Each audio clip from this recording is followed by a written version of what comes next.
बच्चों, सुप्रभात, सादर नमस्ते। आज हम सब व्याकरण के अंतर्गत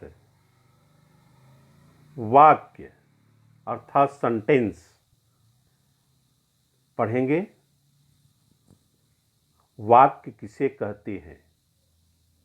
वाक्य की परिभाषा: ऐसा शब्द समूह जिसमें पूरा अर्थ समझ में आ जाए उसे हम वाक्य कहते हैं। ऐसा शब्द समूह जिसमें पूरा अर्थ समझ में आ जाए उसे क्या कहते हैं? उसे वाक्य कहते हैं। सार्थक शब्दों का ऐसा व्यवस्थित समूह जो हमारे विचारों अथवा मनोभावों को पूर्ण रूप से व्यक्त करता है उसे हम वाक्य कहते हैं। वर्णों के सार्थक मेल से क्या बना? शब्द बनता है और उस शब्द का कुछ न कुछ अर्थ अवश्य होता है। जब यही सार्थक शब्द एक व्यवस्थित समूह में प्रकट किए जाते हैं या व्याकरण के नियमों में बंधकर हमारे मनोभावों को प्रकट करने में सक्षम होते हैं तो उन्हें हम क्या कहते हैं? वाक्य कहते हैं। तो प्रिय बच्चों, वाक्य ऐसा शब्द समूह जिसमें पूरा अर्थ समझ में आ जाए उसे हम वाक्य कहते हैं। अब वाक्य के भेद, वाक्य के खंड, वाक्य के अंग। वाक्य के दो अंग होते हैं, उद्देश्य और विधेय। तो उद्देश्य किसे कहते हैं और विधेय किसे कहते हैं? वाक्य में जिसके विषय में कुछ कहा जाए उसे हम क्या कहते हैं? उद्देश्य कहते हैं। जिसके विषय में कुछ कहा जाए उसे हम उद्देश्य कहते हैं और उद्देश्य के विषय में जो कुछ कहा जाता है उसे हम विधेय कहते हैं। वाक्य में जिसके विषय में कुछ कहा जाए उसे उद्देश्य कहते हैं। अब वाक्य में उद्देश्य के विषय में जो कुछ कहा जाए उसे हम विधेय कहते हैं। जैसे पूनम किताब पढ़ती है।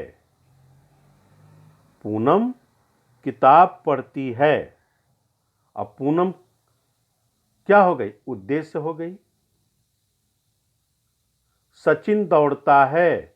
सचिन क्या है? उद्देश्य हो गया। विधेय क्या है?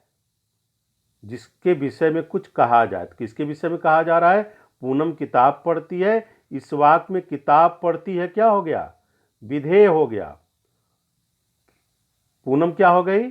उद्देश्य हो गई। जैसे मोहन पाठ पढ़ता है। मोहन पाठ पढ़ता है, मोहन क्या हो गया? उद्देश्य हो गया। पाठ पढ़ता है क्या हो गया?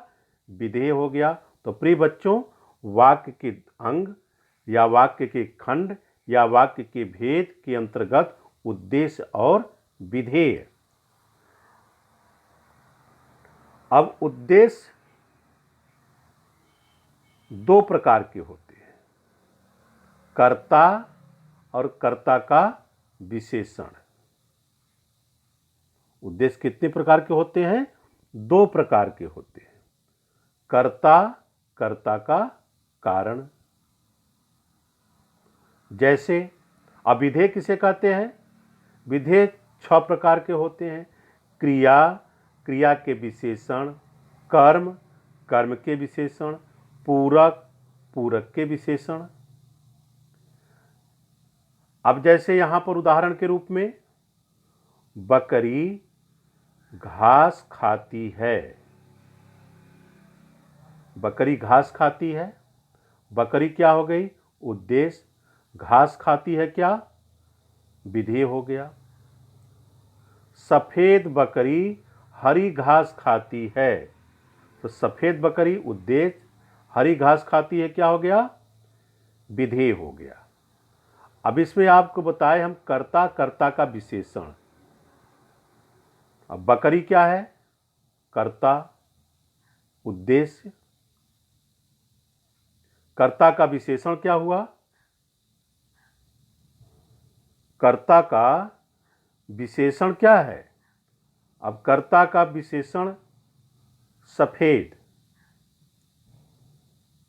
दूसरे सेंटेंस में दिया है सफेद बकरी हरी घास खाती है। और हरी क्या है? विशेषण कर्म। घास क्या है? कर्म का विधेय। खाती है क्या? क्रिया।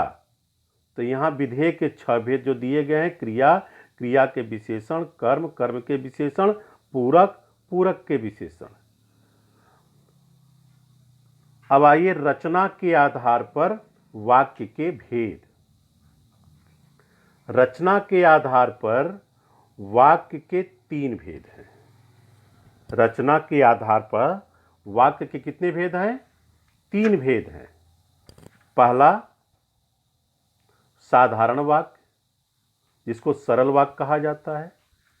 मिश्रित वाक्य और संयुक्त वाक्य। रचना के आधार पर वाक्य के 3 भेद: सरल वाक्य, मिश्रित वाक्य और संयुक्त वाक्य। अब सरल वाक्य या साधारण वाक्य किसे कहा जाता है? जिन वाक्यों में एक ही क्रिया होती है, जिन वाक्यों में एक ही क्रिया होती है, एक ही वर्ब होता है और एक कर्ता होता है, उसे हम साधारण वाक्य कहते हैं या उसे हम सरल वाक्य कहते हैं। जिस वाक्य में एक ही क्रिया होती है और एक कर्ता होता है, उसे हम कौन सा वाक्य कहते हैं? सरल वाक्य या साधारण वाक्य कहते हैं। जैसे रोहन पढ़ता है, मोहन खेल रहा है, रामू दौड़ रहा है। ये क्या है? सरल वाक्य हो गया।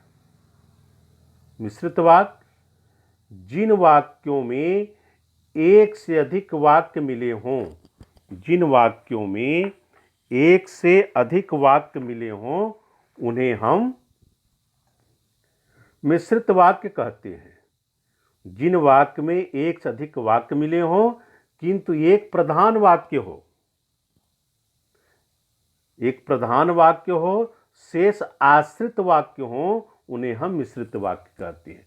एक वाक्य दूसरे वाक्य पर क्या होता है? आश्रित होता है।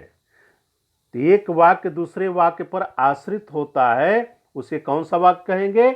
मिश्रित वाक्य। जिस वाक्य में एक से अधिक वाक्य मिले हों किंतु एक प्रधान वाक्य हो और शेष आश्रित उपवाक्य हो, एक प्रधान उपवाक्य हो और शेष आश्रित उपवाक्य हो या गौण उपवाक्य हो, उन्हें हम मिश्रित वाक्य कहते हैं। जैसे ज्यों ही उसने दवा पी वह सो गया।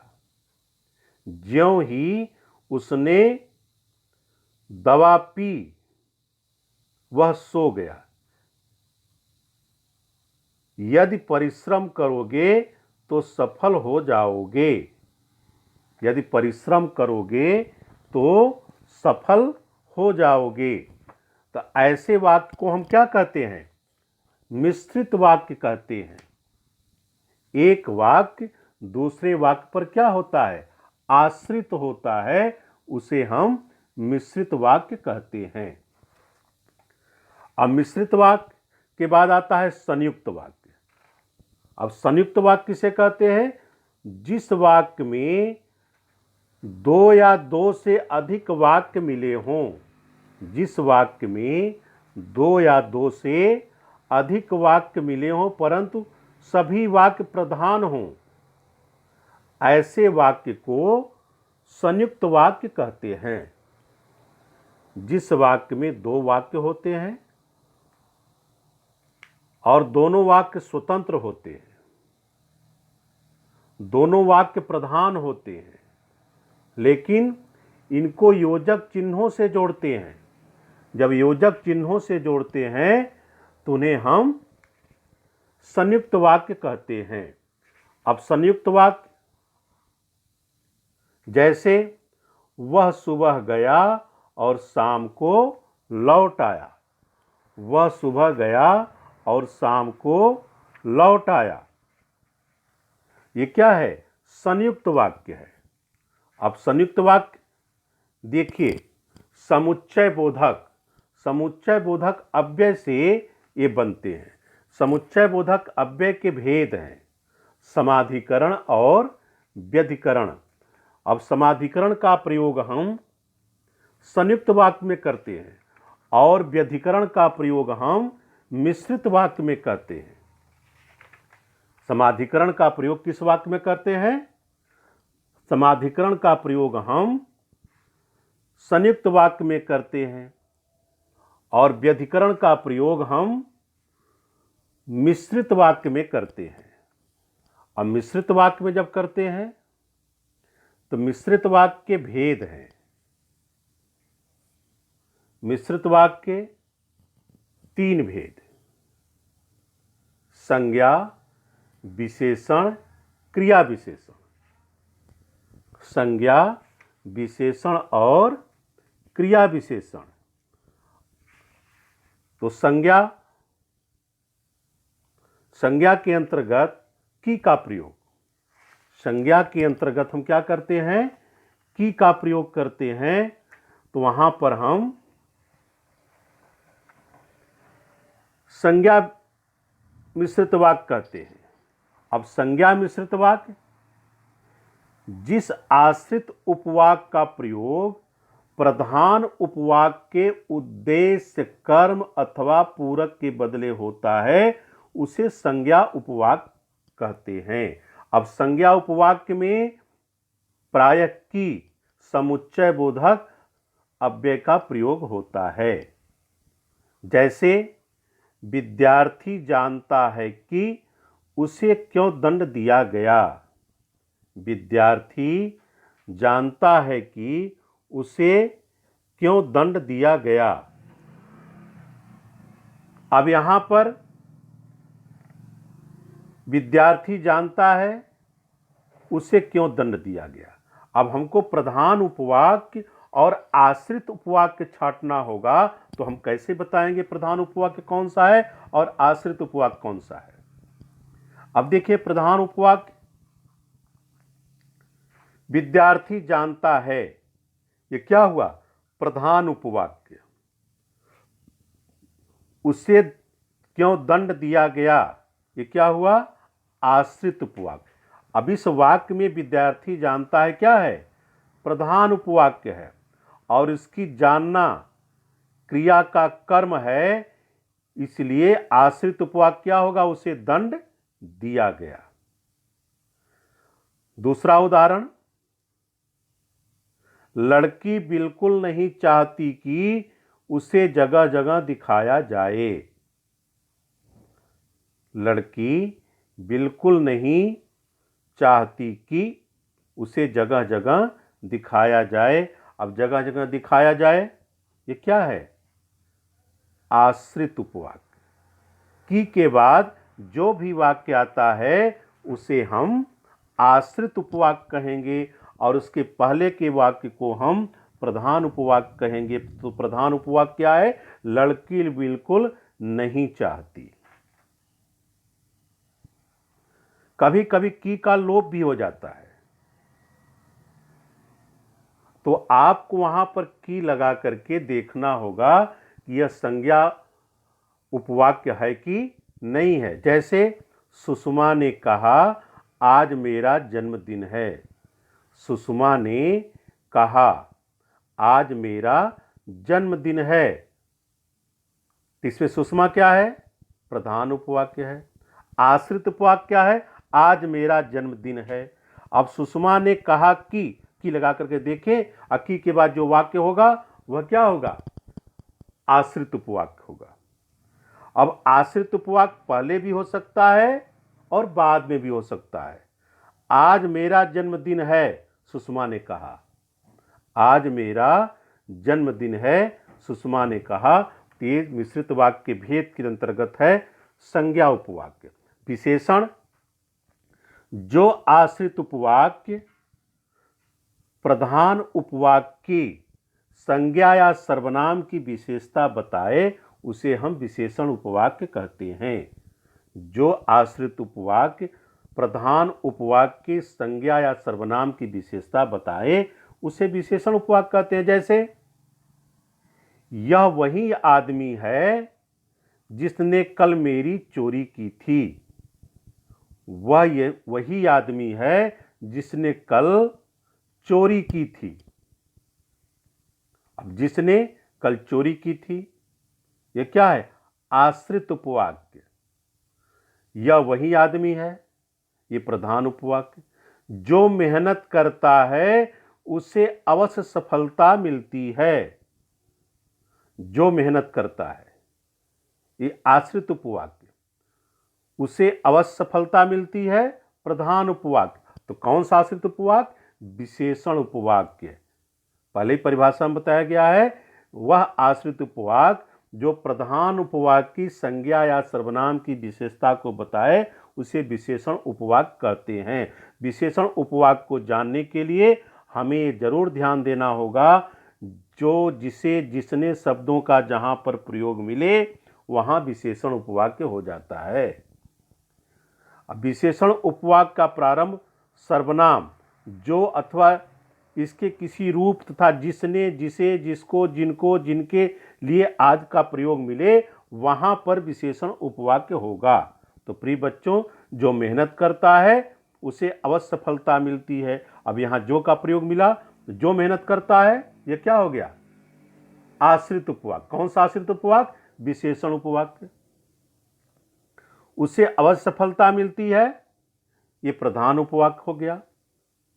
अब ये आगे और पीछे दोनों हो सकते हैं। उससे अवश्य सफलता मिलती है जो मेहनत करता है। तो जहां पर जो, जिसे, जिसने शब्दों का प्रयोग मिले वहां पर विशेषण उपवाक्य हो जाता है। क्रिया विशेषण। अब क्रिया विशेषण उपवाक्य जो आश्रित उपवाक्य का प्रयोग क्रिया विशेषण की भांति किया जाता है। जो आश्रित उपवाक्य क्रिया विशेषण की भांति प्रयोग किया जाए उसे हम क्रिया विशेषण उपवाक्य कहते हैं। जैसे जब तुम स्टेशन पर पहुंचे तब मैं घर से चला। जब तुम स्टेशन पर पहुंचे तब मैं घर से चला। अब यहां पर जब, तब, जैसा, तैसा ऐसे शब्दों का जहां पर प्रयोग मिले वहां पर क्या होगा? क्रिया विशेषण उपवाक्य होगा।